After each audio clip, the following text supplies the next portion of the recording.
O Grande Conflito. Capítulo 21. A causa da degradação atual. Ao pregar a doutrina do Segundo Advento, Guilherme Miller e seus companheiros haviam trabalhado com o único propósito de despertar os homens ao preparo para o juízo. Tinham procurado acordar os que professavam a religião para a verdadeira esperança da Igreja e levá-los a sentir a necessidade de uma experiência cristã mais profunda.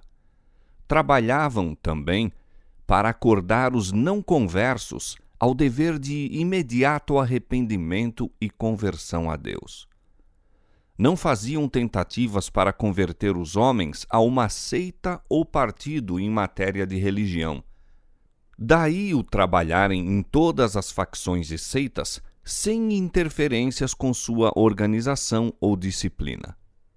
Em todos os meus trabalhos, disse Miller, nunca tive o desejo ou o pensamento de criar qualquer interesse separado do das denominações existentes ou de beneficiar uma em detrimento de outra.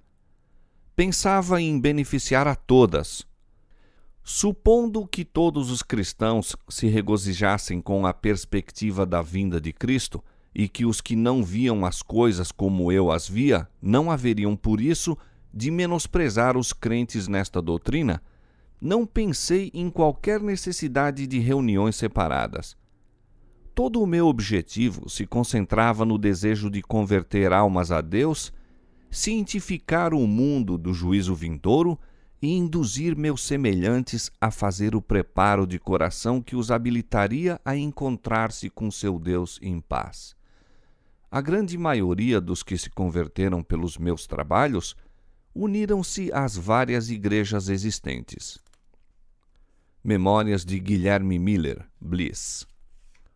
Como sua obra tendia a edificar as igrejas, foi por algum tempo olhada com favor.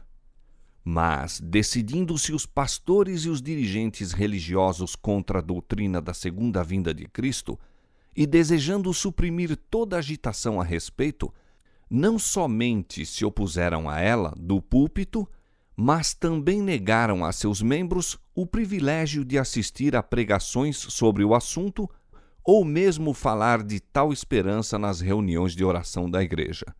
Assim, encontraram-se os crentes em grande provação e perplexidade. Amavam suas igrejas e repugnavam-lhes o separar-se delas. Mas, como vissem suprimido o testemunho da palavra de Deus e negado o direito de investigar as profecias, compreenderam que a lealdade para com o Senhor lhes vedava a submissão. Não poderiam considerar os que procuravam excluir o testemunho da palavra de Deus como constituindo a Igreja de Cristo coluna e base da verdade. Daí, os se sentirem justificados em desligar-se dessas congregações. No verão de 1844, aproximadamente 50.000 se retiraram das igrejas. Por esse tempo, uma assinalada mudança se presenciou na maioria das igrejas dos Estados Unidos. Havia muitos anos se vinha verificando uma conformação cada vez maior, gradual mas constante, com as práticas e costumes do mundo e, bem assim, um declínio correspondente da verdadeira vida espiritual. Mas, naquele ano, evidenciou-se uma decadência súbita e notável em quase todas as igrejas do país. Se bem que ninguém parecesse capaz de indicar a causa, o fato em si mesmo era largamente notado e comentado tanto pela imprensa como do púlpito. Numa reunião do presbitério de Filadélfia, o Sr. Barnes, autor de um comentário largamente usado e pastor de uma das principais igrejas daquela cidade, declarou que estava no ministério fazia 20 anos e nunca, até a última comunhão, tinha administrado a ordenância sem receber na igreja novos membros, ora mais, ora menos. Agora, acrescentou, não há despertamento nem conversões, tampouco se evidencia crescimento em graça por parte dos que professam a religião, e ninguém chegava ao seu gabinete de estudo a fim de falar a respeito da salvação da alma. Com o prosperar dos negócios e as brilhantes perspectivas do comércio e da indústria, aumentou o espírito de mundanismo. Isto se dá com todas as denominações. No mês de fevereiro do mesmo ano, o professor Finney do Colégio Oberlin disse: "Temos tido perante o Espírito o fato de que, em geral, as igrejas protestantes de nosso país são como tais, ou apáticas ou hostis a quase todas as reformas morais da época. Há algumas exceções, todavia insuficientes para que isso deixe de ser geral. Nota-se, além disso, a falta quase universal de influência revivificadora nas igrejas. A apatia espiritual invade quase tudo e é terrivelmente profunda. Assim testifica a imprensa religiosa de todo o país. Quase que geralmente, os membros da igreja estão se tornando seguidores da moda. Dão mãos aos descrentes nas reuniões de prazer, nas danças, nas festas, etc. Mas não necessitamos de nos expandir nesse assunto lastimável. Basta que as provas se intensifiquem e se despenhem pesadamente sobre nós para mostrar que as igrejas em geral se estão degenerando lamentavelmente. Elas se têm afastado muito do Senhor, que se retirou delas." E um escritor no Religious Telescope testificou: "Nunca testemunhamos declínio religioso tão generalizado como no presente. Em verdade, a Igreja deveria despertar e pesquisar a causa desta situação aflitiva, pois, como aflito é que deveria ser encarado este estado de coisas por todo aquele que ama a Sião. Quando nos lembramos de quão poucos e espaçados casos de verdadeira conversão existem e da insolência e obstinação dos pecadores, quase sem precedentes, exclamamos como que involuntariamente: esqueceu-se Deus de ser misericordioso? Ou está fechada a porta da graça? Semelhante condição nunca prevalecera sem causa na própria igreja. As trevas espirituais que caem sobre as nações, igrejas e indivíduos são devidas não à retirada arbitrária do socorro da graça divina por parte de Deus, mas à negligência ou rejeição da luz divina por parte dos homens. Exemplo frisante desta verdade vê-se na história do povo judeu no tempo de Cristo. Pelo apego ao mundo e esquecimento de Deus e sua palavra, tornou-se-lhes obscurecido o entendimento e o coração mundano e sensual. Daí estarem em ignorância quanto ao advento do Messias e, em seu orgulho e incredulidade, rejeitarem o Redentor. Mesmo assim, Deus não privou a nação judaica do conhecimento das bênçãos da salvação ou de participar delas. Aqueles, porém, que rejeitaram a verdade, perderam todo o desejo do dom do céu. Tinham posto as trevas pela luz e a luz pelas trevas, até que a luz que neles estava se tornou em trevas. E quão grandes eram as trevas! Convém à política de Satanás que os homens conservem as formas da religião, embora falte o espírito da piedade vital. Depois de terem rejeitado o Evangelho, os judeus continuaram zelosamente a manter seus antigos ritos, preservavam com rigor o exclusivismo nacional, ao mesmo tempo em que não podiam deixar de admitir que a presença de Deus não mais era entre eles manifesta. A profecia de Daniel apontava tão insofismavelmente para o tempo da vinda do Messias e tão diretamente lhes predizia sua morte, que eles desacoroçoavam o estudo dessa profecia e, finalmente, os rabis pronunciaram a maldição sobre todos os que tentassem uma contagem do tempo. Em sua cegueira e impenitência, o povo de Israel tem permanecido por 1900 anos indiferente ao misericordioso oferecimento de salvação, despreocupado das bênçãos do Evangelho como solene e terrível advertência do perigo de rejeitar a luz do céu. Onde quer que exista causa idêntica, os mesmos efeitos se seguirão. Aquele que deliberadamente abafa as convicções do dever, pelo fato de se achar este em conflito com as tendências pessoais, perderá finalmente a faculdade de discernir a verdade do erro. Obscurece-se o entendimento, a consciência se torna calejada, o coração endurecido e a alma se separa de Deus. Onde a mensagem da verdade divina é desdenhada e tratada levianamente, ali a igreja se envolve em trevas. Esfriam a fé e o amor, entram a separação e a discórdia.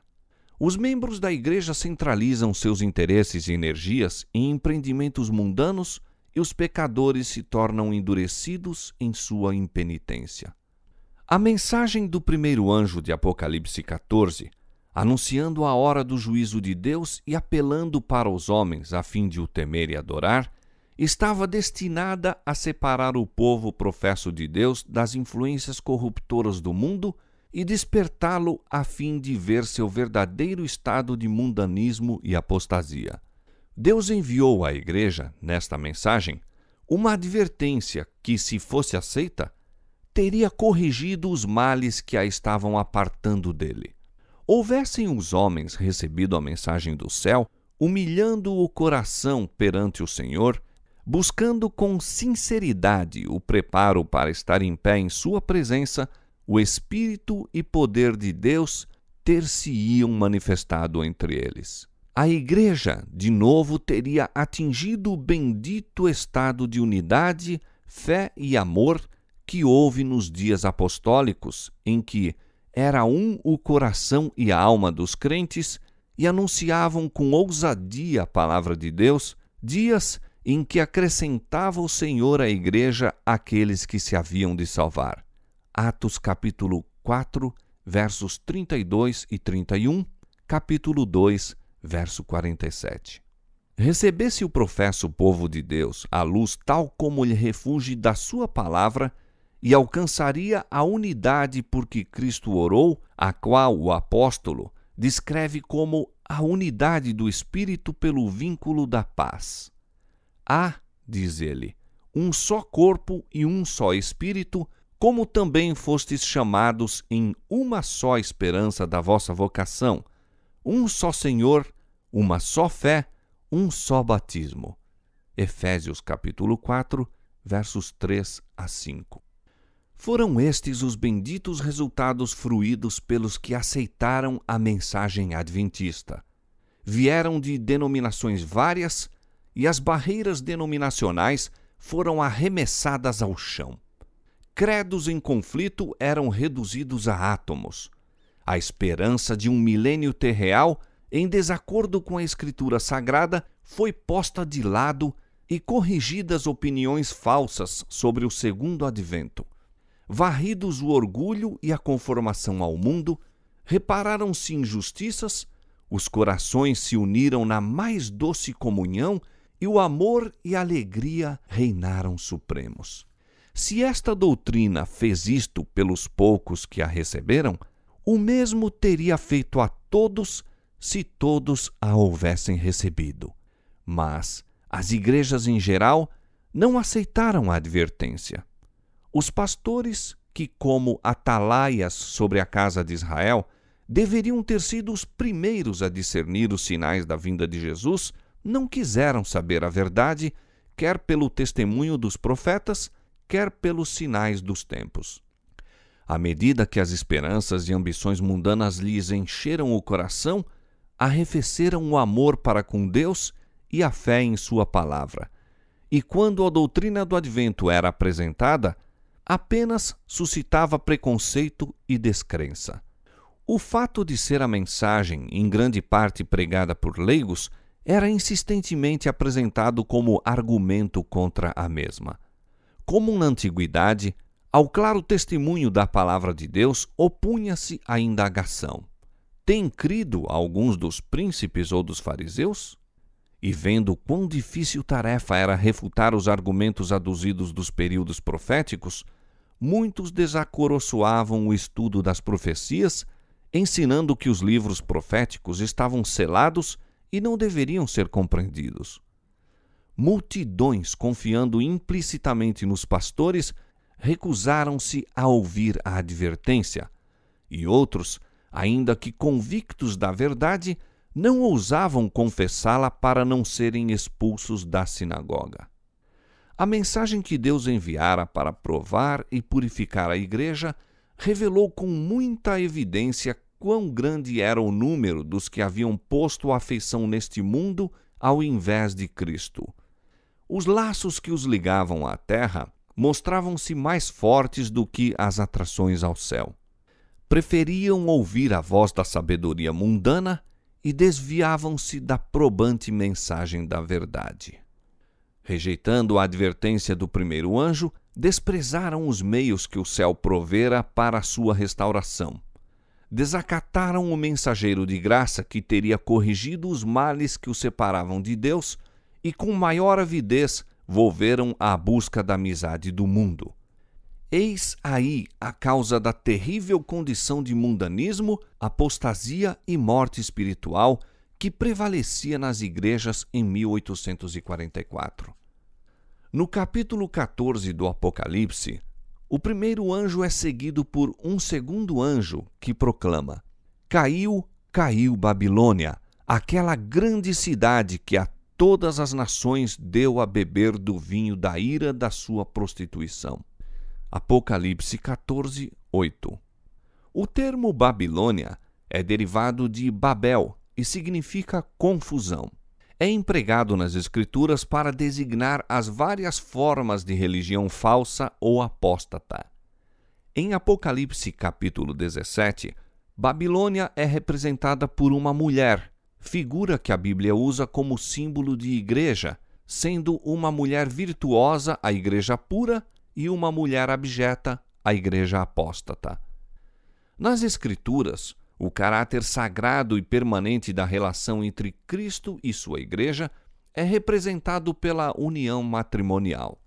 O Senhor uniu a si o seu povo por meio de um concerto solene, prometendo-lhe ser seu Deus, enquanto o povo se comprometia a ser unicamente dele. Disse o Senhor: E desposar-te-ei comigo para sempre.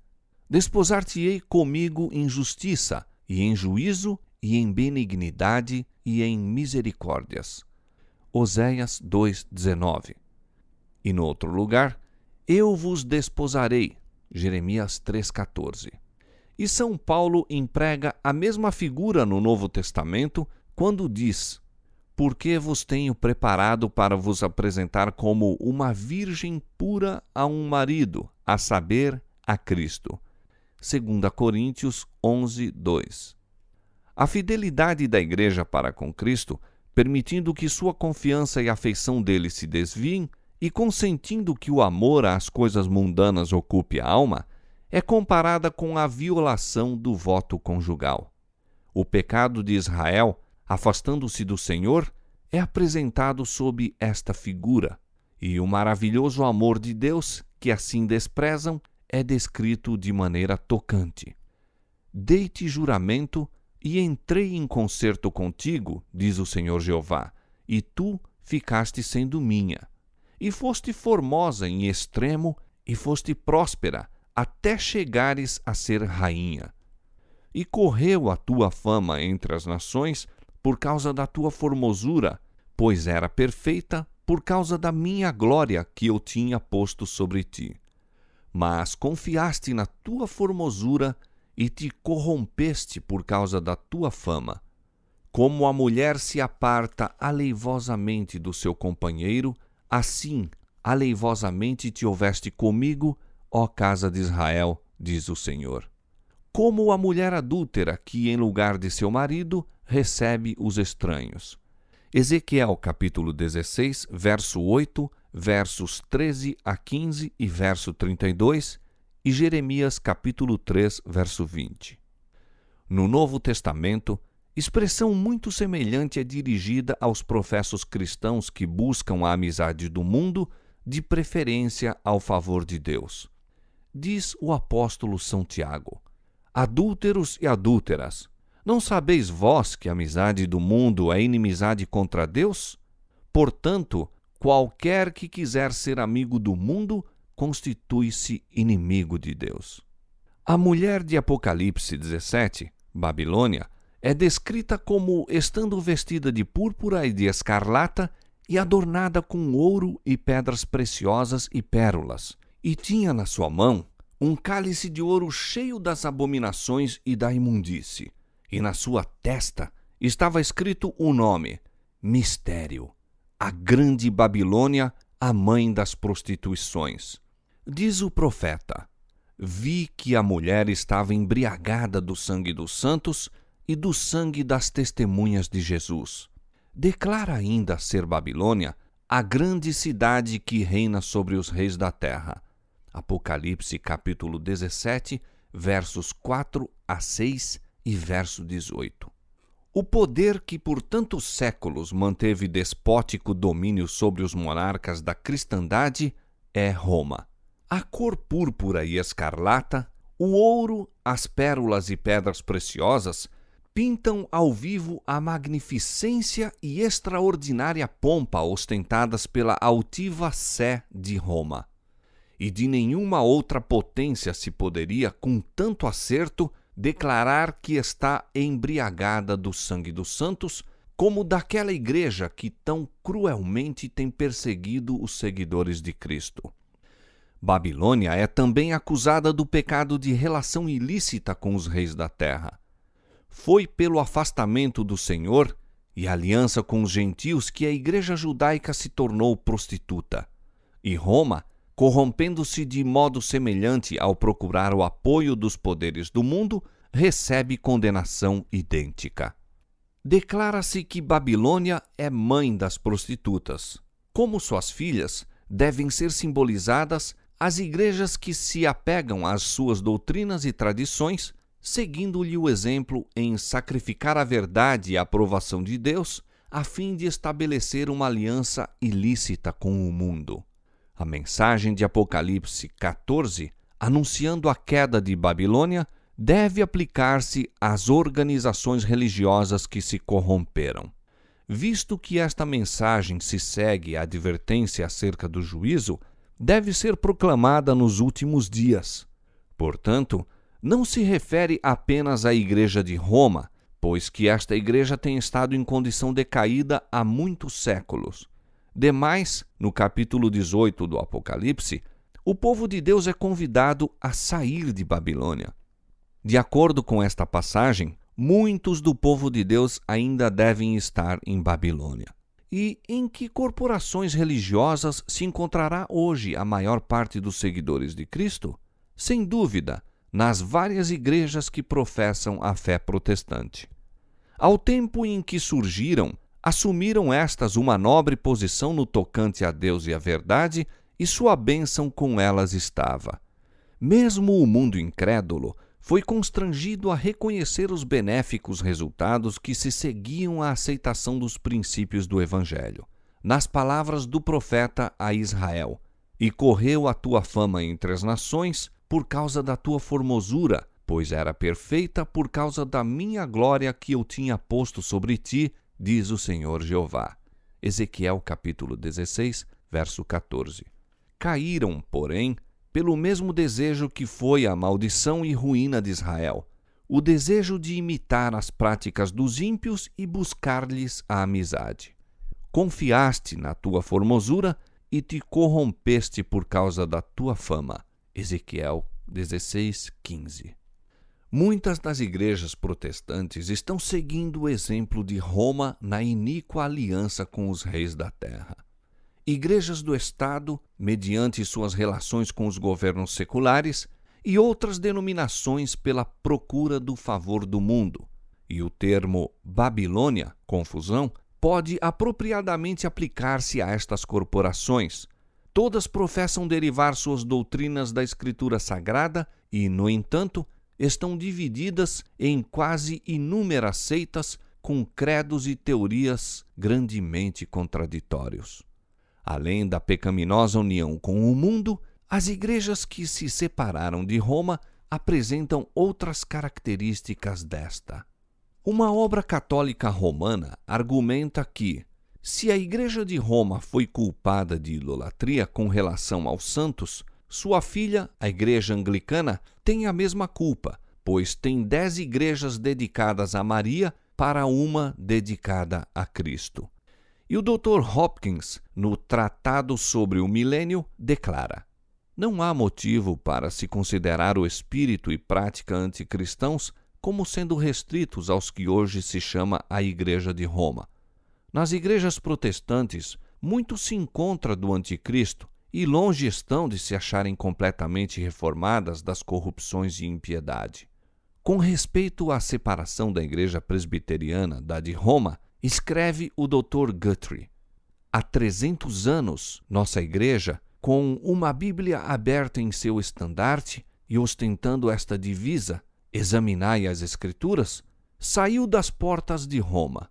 Faz logo a significativa pergunta: saíram de Babilônia limpos? A Igreja Anglicana, diz Spurgeon, parece estar profundamente minada pelo sacramentarismo, mas os dissidentes parecem quase tão contaminados pela incredulidade filosófica quanto ela. Aqueles de quem esperávamos melhores coisas estão se desviando um a um dos fundamentos da fé. O coração da Inglaterra mesmo, creio eu, está completamente carcomido por uma condenável incredulidade que ousa, todavia, ir ao púlpito e intitular-se cristã. Qual foi a origem desta grande apostasia? Como, a princípio, se afastou a Igreja da simplicidade do Evangelho, conformando-se com as práticas do paganismo a fim de facilitar a aceitação da doutrina cristã pelos pagãos. O apóstolo São Paulo, em seus dias, declarou: já o mistério da injustiça opera, segundo Tessalonicenses 2:7. Durante a vida dos apóstolos, a Igreja permaneceu relativamente pura, mas, pelo fim do 2º século, a maioria das igrejas tomou nova forma. Desapareceu a primitiva simplicidade e, insensivelmente, ao baixarem ao túmulo os velhos discípulos, seus filhos, juntamente com os novos conversos, puseram-se à frente da causa e lhe deram novo molde. Para conseguir conversos, aviltou-se o elevado estandarte da fé cristã e, como resultado, uma inundação pagã invadindo a igreja trouxe consigo seus costumes, práticas e ídolos. Como o cristianismo conseguisse o favor e apoio dos príncipes seculares, foi nominalmente aceito pelas multidões, mas conquanto muitos se intitulassem cristãos, na realidade permaneciam no paganismo e, especialmente em segredo, adoravam os ídolos. Não se tem repetido o mesmo caso em quase todas as igrejas que se intitulam protestantes? Com o desaparecimento dos fundadores, dos que possuíam o verdadeiro espírito de reforma, seus descendentes põem-se na dianteira e dão novo molde à causa. Embora se apeguem cegamente ao credo dos pais e se recusem a aceitar qualquer verdade além da que lhes foi dada a conhecer, os filhos dos reformadores se afastam grandemente do exemplo paterno de humildade, abnegação e renúncia do mundo. Assim, a primitiva simplicidade desaparece. Um dilúvio de mundanismo invade a igreja e leva consigo seus costumes, práticas e ídolos. Ai! Até que ponto terrível a amizade do mundo, que é inimizade contra Deus, é hoje acalentada entre os professos seguidores de Cristo. Quão largamente se tem as igrejas populares de toda a cristandade afastado da norma bíblica da humildade, abnegação, simplicidade e piedade.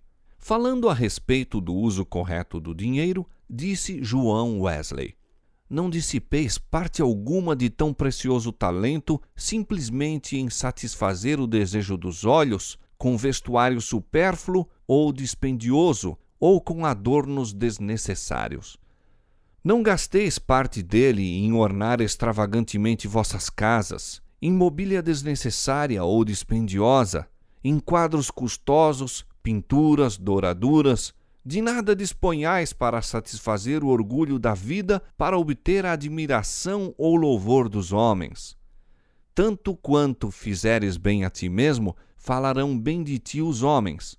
Tanto quanto vos vistais de púrpura e de linho finíssimo, e vivais todos os dias regalada e resplendidamente, não há dúvida de que muitos aplaudirão vossos gastos elegantes, vossa generosidade e hospitalidade, mas não compreis tão caro o aplauso. Estai antes contentes com a honra que vem de Deus. Entretanto, em muitas igrejas de nosso tempo, este ensino é desatendido. Professar uma religião tornou-se moda no mundo. Governantes, políticos, advogados, médicos, negociantes aderem à igreja como o meio de alcançar o respeito e confiança da sociedade e promover os seus próprios interesses mundanos. Procuram, destarte, encobrir sob o manto do cristianismo todas as suas transações injustas. As várias corporações religiosas, robustecidas com a riqueza e influência dos mundanos batizados, mais ainda se empenham em obter maior popularidade e proteção. Pomposas igrejas, embelezadas de maneira a mais extravagante, erguem-se nas movimentadas avenidas. Os adoradores vestem-se com luxo e de acordo com a moda. Elevado salário é pago ao talentoso pastor para entreter e atrair o povo. Seus sermões não devem tocar nos pecados populares, mas deverão ser suaves e agradáveis aos ouvidos da aristocracia. Deste modo, ímpios de elevada posição são alistados nos registros da Igreja e os modernos pecados escondidos sob o véu da piedade.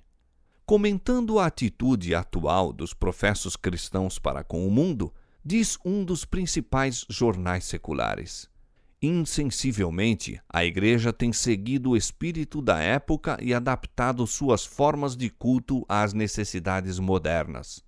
Todas as coisas, na verdade, que contribuem para tornar atraente a religião, a Igreja hoje emprega como seus instrumentos. E um escritor no Independent de Nova York assim fala a respeito do metodismo atual. A linha de separação entre os religiosos e irreligiosos se desvanece numa espécie de penumbra e homens zelosos de ambos os lados estão labutando para obliterar toda a diferença entre seu modo de agir e seus prazeres. A popularidade da religião tende grandemente a aumentar o número dos que desejam aurir-lhe os benefícios, sem, de maneira honrada, fazer frente aos seus deveres. Diz Howard Crosby: é assunto para séria preocupação o encontrarmos a Igreja de Cristo negligenciando o cumprimento dos desígnios do Senhor. Exatamente como os antigos judeus permitiram que o intercâmbio familiar com as nações idólatras lhes roubasse de Deus o coração, assim a Igreja de Jesus hoje, mediante a falsa parceria com o mundo incrédulo, abandona os métodos divinos de sua verdadeira vida e entrega-se aos costumes de uma sociedade sem Cristo, hábitos perniciosos, embora muitas vezes plausíveis, usando argumentos e chegando a conclusões estranhos à revelação de Deus e diretamente antagônicos a todo o crescimento em graça. Nesta maré de mundanismo e busca de prazeres, a abnegação e sacrifício por amor de Cristo acham-se quase inteiramente esquecidos. Alguns dos homens e mulheres, ora em vida ativa em nossas igrejas, foram ensinados, quando crianças, a fazer sacrifícios a fim de se habilitarem a dar ou efetuar alguma coisa para Cristo. Mas, se são necessários fundos agora, ninguém deve ser convidado a contribuir. Oh, não! Fazei uma quermesse, representações, espetáculos, jantares à antiga, ou alguma coisa para se comer, algo que divirta o povo. Já o governador Washburn, de Wisconsin, em sua mensagem anual, a 9 de janeiro de 1873, declarou: "Parece que precisamos de uma lei para acabar com as escolas de jogo. Estas proliferam em toda parte. Mesmo a igreja, inadvertidamente, sem dúvida, algumas vezes faz a obra do diabo.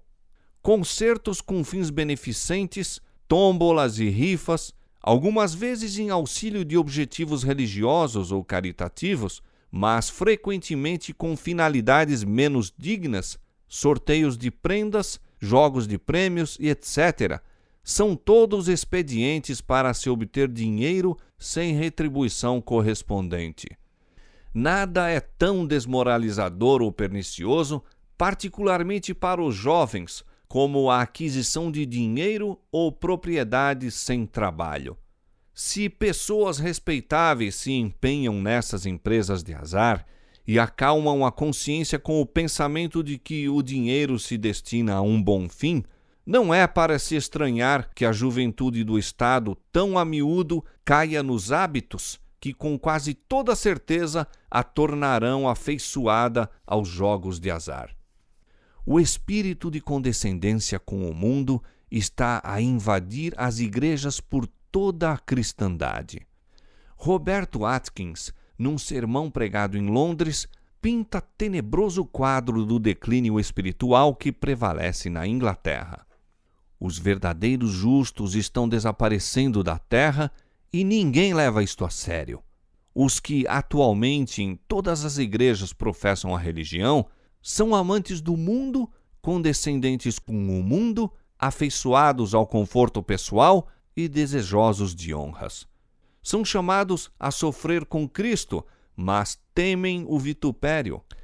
Apostasia, apostasia, apostasia está mesmo gravado na frente de cada igreja.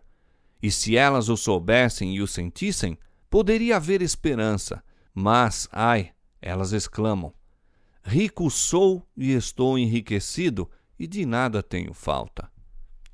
O grande pecado imputado à Babilônia é que a todas as nações deu a beber do vinho da ira da sua prostituição. Esta taça de veneno que ela oferece ao mundo representa as falsas doutrinas que aceitou, resultantes da união ilícita com os poderosos da terra.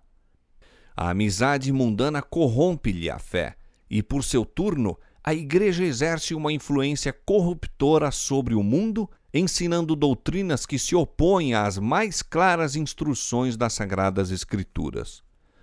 Roma privou o povo da Escritura Sagrada e exigiu que todos os homens aceitassem seus ensinos em lugar da própria Bíblia. Foi obra da Reforma restituir a palavra de Deus aos homens. Não é, porém, sobejamente verdade que nas igrejas modernas os homens são ensinados a depositar fé no credo e dogmas de sua igreja em vez de nas Escrituras? Falando das igrejas protestantes, disse Carlos Becker: horrorizam-se com qualquer palavra rude contra os credos, com a mesma sensibilidade com que os santos padres se teriam horrorizado com a rude palavra contra a incipiente veneração dos santos e mártires por eles fomentada.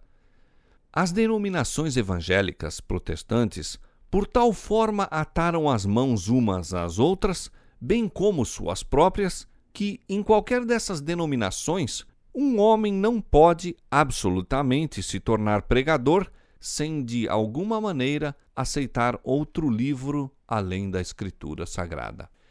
Nada há de imaginário na declaração de que o poderio do credo está começando hoje a proibir a Bíblia tão realmente como o fez Roma, se bem que de maneira mais sutil.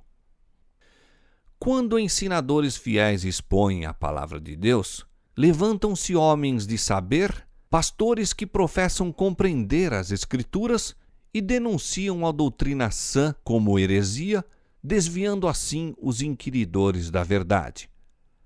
Não fosse o caso de se achar o mundo fatalmente embriagado com o vinho de Babilônia, e multidões seriam convencidas e convertidas pelas verdades claras e penetrantes da palavra de Deus. Mas a fé religiosa parece tão confusa e discordante que o povo não sabe o que crer como verdade. O pecado da impenitência do mundo jaz à porta da igreja. A mensagem do segundo anjo de Apocalipse, capítulo 14, foi primeiramente pregada no verão de 1844 e teve, naquele tempo, uma aplicação mais direta às igrejas dos Estados Unidos, onde a advertência do juízo tinha sido mais amplamente proclamada e, em geral, rejeitada, e onde a decadência das igrejas mais rápida havia sido. A mensagem do segundo anjo, porém, não alcançou o completo cumprimento em 1844. As igrejas experimentaram então uma queda moral em consequência de recusarem a luz da mensagem do advento, mas essa queda não foi completa. Continuando a rejeitar as verdades especiais para este tempo, têm elas caído mais e mais. Contudo, não se pode ainda dizer que caiu Babilônia, que a todas as nações deu a beber do vinho da ira da sua prostituição. Ainda não deu de beber a todas as nações. O espírito de conformação com o mundo e de indiferença às probantes verdades para nosso tempo existe e está a ganhar terreno nas igrejas de fé protestante em todos os países da cristandade. E estas igrejas estão incluídas na solene e terrível denúncia do segundo anjo. Mas a obra da apostasia não atingiu ainda a culminância. A Escritura Sagrada declara que Satanás, antes da vinda do Senhor, operará com todo o poder e sinais e prodígios de mentira e com todo o engano da injustiça, e os que não obedeceram o amor da verdade para se salvarem serão deixados à mercê da operação do erro para que creiam a mentira. 2 Tessalonicenses capítulo 2, versos 9 a 11. A queda de Babilônia se completará quando esta condição for atingida e a união da igreja com o mundo se tenha consumado em toda a cristandade. A mudança é gradual e o cumprimento perfeito de Apocalipse capítulo 14, verso 8, está ainda no futuro. Apesar das trevas espirituais e afastamento de Deus prevalecentes nas igrejas que constituem Babilônia, a grande massa dos verdadeiros seguidores de Cristo encontra-se ainda em sua comunhão. Muitos deles há que nunca souberam das verdades especiais para este tempo. Não poucos se acham descontentes com sua atual condição e anelam mais clara luz. Debalde olham para a imagem de Cristo nas igrejas a que estão ligados. Afastando-se estas corporações mais e mais da verdade e aliando-se mais intimamente com o mundo, a diferença entre as duas classes aumentará, resultando por fim em separação. Tempo virá em que os que amam a Deus acima de tudo não mais poderão permanecer unidos aos que são mais amigos dos deleites do que amigos de Deus, tendo aparência de piedade, mas negando a eficácia dela. O capítulo 18 do Apocalipse indica o tempo em que, como resultado da rejeição da tríplice mensagem do capítulo 14, versos 6 a 12, a igreja terá atingido completamente a condição predita pelo segundo anjo e o povo de Deus, ainda em Babilônia, será chamado a separar-se de sua comunhão. Esta mensagem é a última que será dada ao mundo e cumprirá a sua obra. Quando os que não creram a verdade, antes tiveram prazer na iniquidade, 2 Tessalonicenses capítulo 2, verso 12, forem abandonados para que recebam a operação do erro e creiam a mentira, a luz da verdade brilhará, então, sobre todos os corações que se acham abertos para recebê-la, e os filhos do Senhor, que permanecem em Babilônia, atenderão ao chamado: Sai dela, povo meu. Apocalipse 18, 4.